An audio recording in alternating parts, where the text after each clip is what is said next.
Hello and welcome to Teacher Talk, the podcast where students take the lead in conversations with their teachers. I'm your host, Talia, and I'm excited to bring you this unique perspective on life as a middle school teacher. On this show, students from Hamlin Middle School will be sitting down with their teachers to discuss a wide range of topics from teaching philosophies to personal stories and experiences. Each episode, you'll hear honest and insightful conversations between students and staff members, exploring what it's like to teach and learn in a middle school environment. From the challenges of lesson planning to the rewards of seeing students grow and succeed, we'll dive into it all.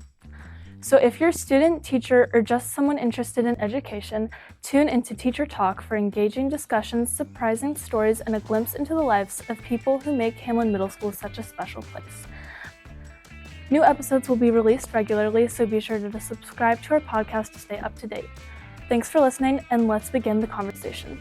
On today's show, we have our guest, Ms. Santoro, and to help ask some questions, we have our guest host, Odessa Rosa. Today is actually her 14th birthday, and we also have Sophia Lamboys.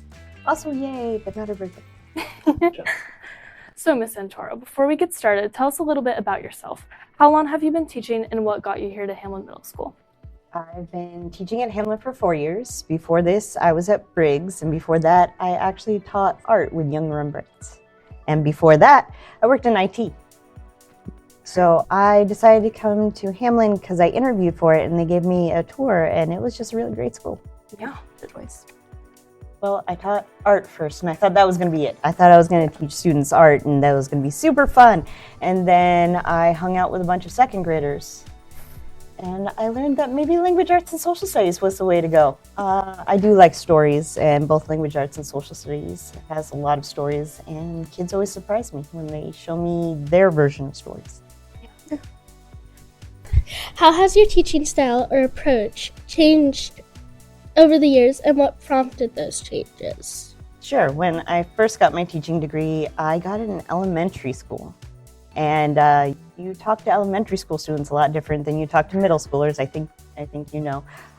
So it went from, "Thank you, sweet babies, 1, 2, 3, eyes on me," to, "Stop it. What are you doing? Just do the thing." And middle schoolers respond a lot better to that. It's more honest. Yeah. I think that's what middle schoolers appreciate a lot, is honesty. Yeah, for sure. No, you prefer when, "Sweet baby"? Yeah. Okay. For you. Works too. What's the most important thing you've learned from your students over the years, and how has it impacted your teaching?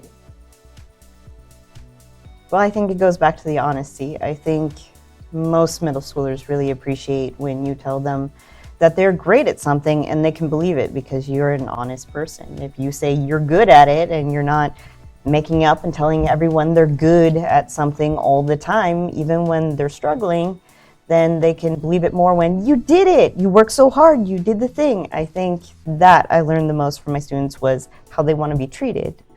I love how they surprise me all the time. I'll give them an assignment and think it's pretty straightforward, and they'll go a completely different way, and I'll think, "That's amazing, I never thought of that."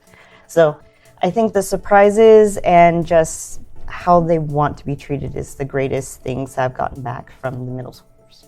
Yeah, those are great lessons. What's the most memorable lesson or project you've ever taught, and why was it so successful?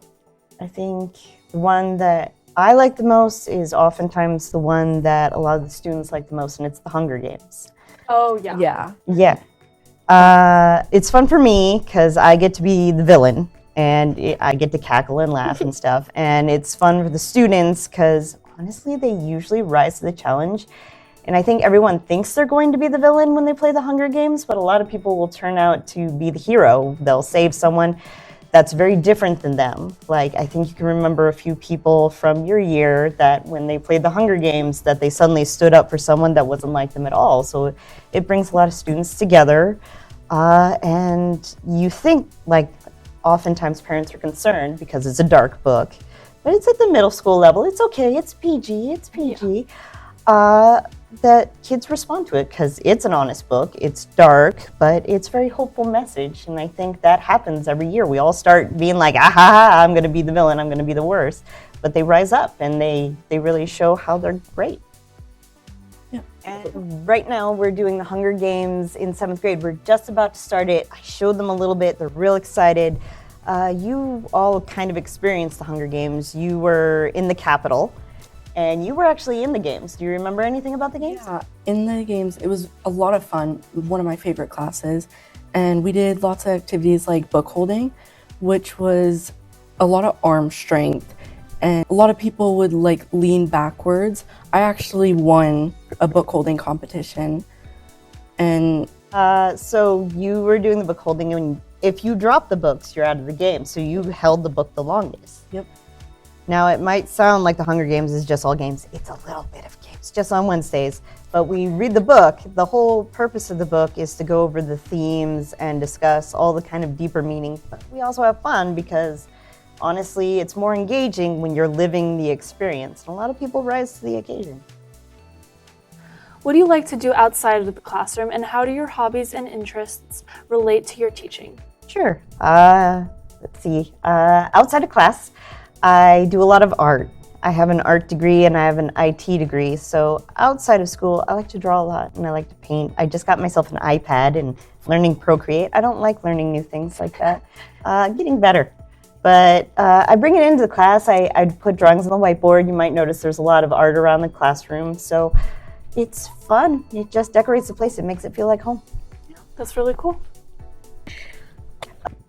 So, Santoro, when I was in your flex class, you told so many stories, and I think everybody would love to hear about the murder puppies.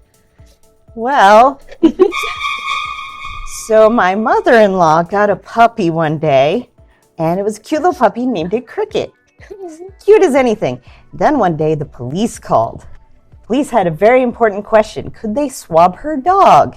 She goes, "It's a puppy. Why do you need to swab my dog?" We have a murder investigation, so we can't tell you. The reason was because the puppy was there. Hi. At a murder scene where the previous owner was taken care of by the puppies. And they wanted to do a DNA test on the dog's mouth. So that's why we named her puppy the Murder Puppy. Hi, parents. My email address is katrina.santoro@sps19.or.k12. That's something. Yeah.